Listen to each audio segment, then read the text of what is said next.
Hello and welcome to Euro Football Daily, where today we're looking at 10 players who embarked on crazy careers after leaving football. 10. José Manuel Pinto. Among the very worst players ever to feature for Barcelona, goalkeeper Pinto backed up Víctor Valdés for nearly 7 years, making 34 league appearances in that time, or an average of under 5 per season. However, he did pick up 3 league winners' medals and 2 Champions League ones. Not bad for a guy who cost €500,000. But as his dodgy barnet and facial combo would suggest, Pinto felt he was destined for a different kind of stardom. The Spaniard has been running a music label since 2000 under the name Wahín and produces music for a roster of young rappers from Andalusia, the region of southern Spain where Pinto grew up. Pinto learned his trade with New York sound engineer Tony Dorsey, who has worked with Jay-Z and DMX, and apparently used to play his songs in the dressing room before Barca matches.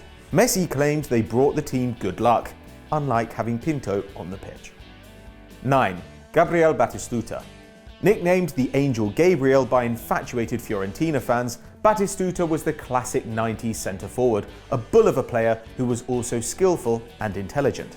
The Argentinian was his country's top scorer until a little man called Leo Messi came along, and he netted 207 goals in 332 games for La Viola, also winning the league with Roma and 2 Copas America.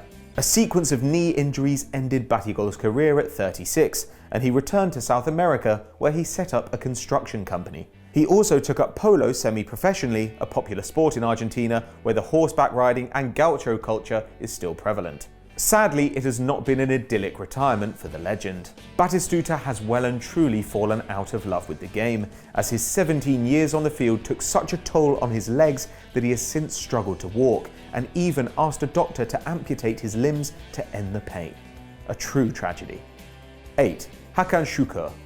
Galatasaray legend Hakan Şükür spent 3 spells with the Istanbul outfit, scoring 295 goals in 545 games.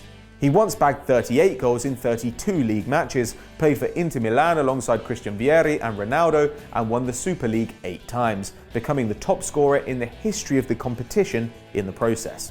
As Turkey's top international goalscorer too, Şükür remains extremely popular in the country, and in 2011 he was elected as a Member of Parliament. At first a part of the Justice and Development Party, Şükür left the organisation over political differences and now governs as an independent. He's since been praised for his role in addressing issues like race in Turkish society, and he's become an outspoken critic of the country's brutal leader Erdogan. 7. Ken Monkoo. Dutch defender Ken Monkoo played for Feyenoord, Southampton and Chelsea, where he became the first black footballer to win the club's Player of the Season award and helped the club to a 5th place finish in 1990, straight after the Blues had been promoted to the top flight. After a career without silverware, Monkoo was determined to make the most of his retirement, and on returning to Delft in the Netherlands, he decided to get into the food business. The big centre-back bought the pancake house where he'd passed time as a teenager and turned it into a family business, hiring his mum and his sister to help him flip. Monkoo's pancake shop reportedly makes 150 a day and does 99 different fillings. Sounds like the Dutchman is much more versatile as a chef than he ever was as a footballer. 6. Shaun Goater.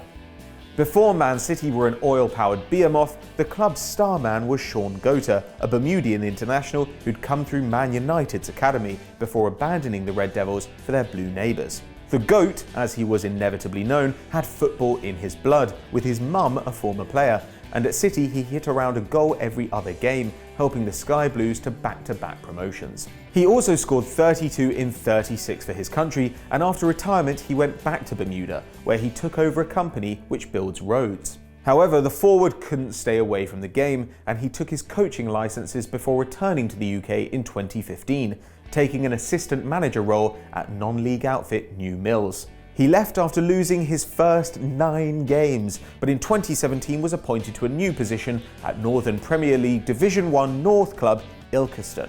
That lasted 4 months before the side went bankrupt. 5. Víctor Valdés. Getting picked ahead of Pinto as usual is Víctor Valdés. The former Barcelona, Man United and Middlesbrough keeper may still be a professional, but he's developed a sideline in online dating, an idea he came up with when he was sidelined himself at Old Trafford. Valdés launched an app called Hola Dating, which is designed to help you break the ice with strangers. The Spaniard says the app is best used on the bus, the metro, in a cafe, or in a college or club, because what every attractive girl wants is to be bothered on the bus. Still, with Valdes marrying Colombian model Yolanda Cardona this year after nearly a decade together, perhaps the stopper does have some expertise on the topic. 4. Ray Wilson. Left back Ray Wilson spent 19 years as a professional player, but only won 2 trophies, both coming in the same year. Fortunately for him, one of those was the World Cup, as the Englishman played every game of the Three Lions' 1966 triumph. Actually named Ramon, pretty edgy for England in the 1930s, Wilson went his own way once his days on the field were over. Rather than looking for a job as a coach or a pundit, he returned to Huddersfield, where he'd spent 12 years as a player to become an undertaker. A man who gave up football to take care of dead bodies was clearly never much concerned with glamour, but Wilson's achievements were recognised with an MBE from the Queen in 2000. Sadly, he has been afflicted with Alzheimer's disease in recent years, and it's thought that his mental deterioration could be related to heading the heavy footballs used in the 1960s. Regardless, Wilson remains an unconventional icon of the English game. 3. Kevin Kyle. Another sad story now as we look at the career of Scottish footballer Kevin Kyle, who won 10 caps for his nation in the 2000s. A big target man, Kyle also turned out for Sunderland and Rangers during a career spent entirely in Scotland and Northern England. But Kyle fell on tough times. A gambling addict, he blew through all his savings, sometimes losing as much as £7,000 on a single bet. In his prime, Kyle commanded a weekly wage of £10,000, but after retirement his addiction meant he struggled to provide for his family, eventually finding work as a storeman on a ship which accommodates oil rig workers. Much like football, Kyle's job is physically demanding, as he carries supplies around the ship and cleans the bathrooms. He earns around £400 every week, which is under a third of what he earned every day as a professional player. He has since helped educate young footballers about the dangers of gambling. 2. Gavin Peacock.